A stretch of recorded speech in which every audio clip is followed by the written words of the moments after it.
Hello again. Hello. क्या हाल है आपका? अल्लाह का शुक्र है, आप सुनाओ, तबीयत से ठीक है? हाँ जी। अच्छा, मैंने आपको कहा था मैं दोबारा आपसे सवाल करूंगी। हाँ जी, पूछो। अच्छा, मैं ये पूछना चाह रही हूँ कि क्या फॉरेनर्स यहाँ पे आके प्रॉपर्टी खरीद सकते हैं? खरीद सकते हैं, और मोस्टली फॉरेनर्स करते यही काम है। यहाँ पे प्रॉपर्टी का बड़ा एक फायदा है। मैं जब थाईलैंड में था ना, तो थाईलैंड में ये उनकी रिस्ट्रिक्शन है कि आपकी प्रॉपर्टी जो भी आप डील कर रहे हो ना, वो आपके लोकल के नाम पे आपको परचेज करनी पड़ेगी। लेकिन ठीक यहाँ है। पे ऐसा कुछ नहीं है। फॉरेनर सोल प्रोप्राइटरशिप फॉरेनर्स की होती है हम्म। कि उसको मतलब आपके अपने नाम पे आपकी ज़ाती प्रॉपर्टी है, आप उसके ऑनर हो। और ठीक है। सेकेंडली अगर ये है कि पहले $250,000 का था, अब मेरा ख्याल है दोस्त ने पिछले दिनों बताया कि 400,000 का, $4 लाख में अगर आप अपनी कोई प्रॉपर्टी परचेज करते हो, 3 साल तक अगर वो आप उसकी ऑनरशिप में रहते हो, हम्म।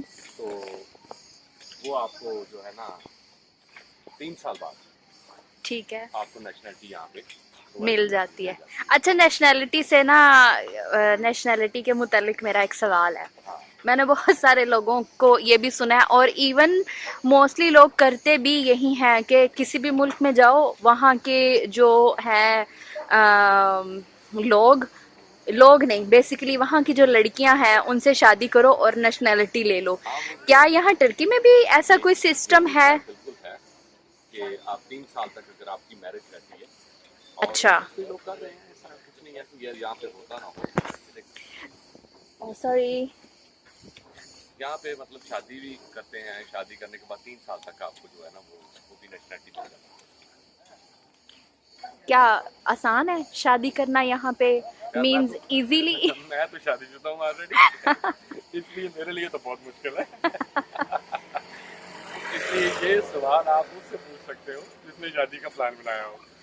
नहीं, आप यहाँ पे रह रहे हो, डेफिनेटली आपको नॉलेज तो होगी इस बारे में, बहुत सारे फ्रेंड्स हैं आपके, आप बहुत सारे लोगों को और जानते भी हो। मैं जितने भी दोस्तों से मिला हूँ, मेरा ख्याल एक की शादी हुई होगी किसी टर्किश के साथ।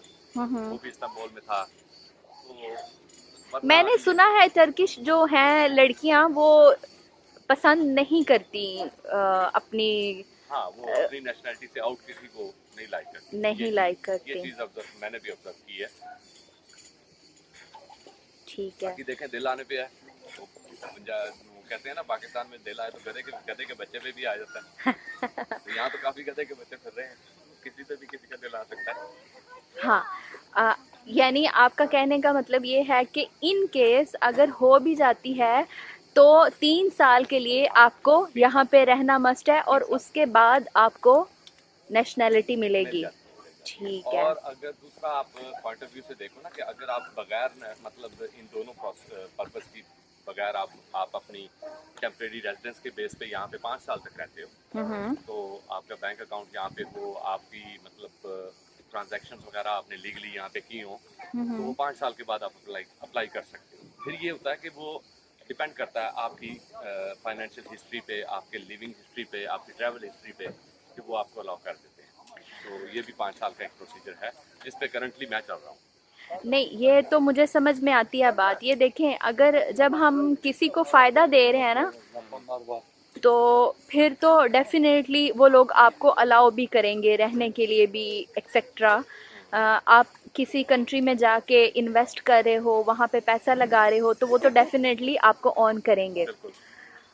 लेकिन अगर आप इन्वेस्ट नहीं करते हो, हाँ, ठीक है, और आप शादी भी नहीं करते हाँ। हो, फिर तीसरा क्या फिर रास्ता? थर्ड ऑप्शन वही है ना आपका, आप या तो टूरिज्म बेस पे रहो। हाँ और ये हाँ। टूरिज्म बेस का ये होता है ना कि अगर आप लेट लो, मैंने फर्स्ट टाइम जो था टूरिज्म, मैंने अप्लाई किया था अपने टूरिज्म की बेस पे ही, अपना जो रेजिडेंस कार्ड था 1 साल का, तो वो विदाउट एनी हर्डल जो है ना वो मेरा बन के आ गया। ठीक है। लेकिन जब मैं सेकंड उसकी एक्सटेंशन के लिए गया, तो I had to face some circumstances over there. उनकी पूरी इंक्वायरी हुई, उन्होंने कहा जी कि आपने वो क्यों एक्सटेंड करवा रहे हो, तो आप ऑलरेडी 1 साल से यहाँ पे हो, तो क्या कर रहे हो। तो मैंने उनको सारी अपनी डिटेल्स बताई, फिर सारा कुछ किया, और उसके बाद फिर कहीं जाके वो मेरा प्रोसेस कंप्लीट हुआ, तो मेरी अप्रूवल हो गई। और अभी ये है कि कार्ड मेरा कुछ दिनों में बन के आ रहा है। ठीक वो है। भी एक चक्कर है। फिर अगर आपके पास यहाँ पे वर्क परमिट जारी हो जाता, फिर तो आपको ज़रूरत ही नहीं है किसी और चीज़ की। वो वर्क परमिट का जो है ना आपको वो मिल जाता है, उसको चालिश्मा इज़्म कहते हैं यहाँ की लैंग्वेज में। अच्छा, वर्क परमिट के बारे में भी बहुत सुना हुआ है, टर्की के वर्क परमिट के बारे में भी बहुत सुना हुआ है, तो आप ये बताएंगे कि क्या यहाँ पे work permit first of all तो मिल जाता है कि बस बातें हैं? आसान नहीं है, मिल मुश्किल जाता है। है, मुश्किल है, क्योंकि वर्क परमिट का सारा दारोमदार होता है आपकी कंपनी पे, आपके एम्प्लॉयर पे।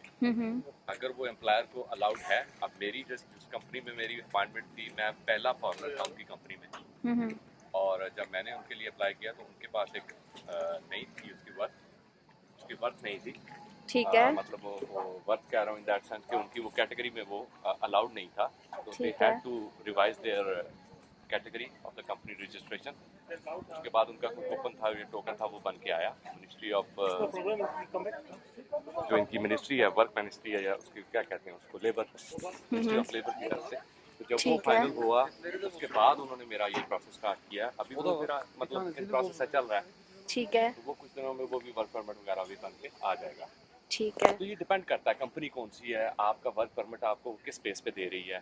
हम्म। फिर बाज़ औक़ात यहाँ पे मैंने ये भी सुना है, कई लोग ऐसे हैं कि जो मतलब पैसे लेके वो कहते हैं जी किसी भी कंपनी में आपको फेक एंटर करके डाटा और आपको वर्क परमिट जारी कर देते हैं, ये वो आपसे पैसे लेते हैं? हाँ वो पैसे लेते हैं। ठीक है। तो वो पैसे मतलब आप उसके ऊपर मेरा कोई एक्सपीरियंस इस सेंस में नहीं है। मैं जितना भी मतलब अल्हम्दुलिल्लाह अल्लाह के शुक्र है कि जितना भी अभी तक मेरा स्टे है वो मैं लीगली चल रहा हूँ। तो लीगल प्रोसीजर जो था वो मैंने आपको कर दिया। ठीक है, चलें जी, थैंक यू आपका बहुत सारा, आपने इतने सवालों के जवाब दिए हैं। कोई मसला नहीं, थैंक यू।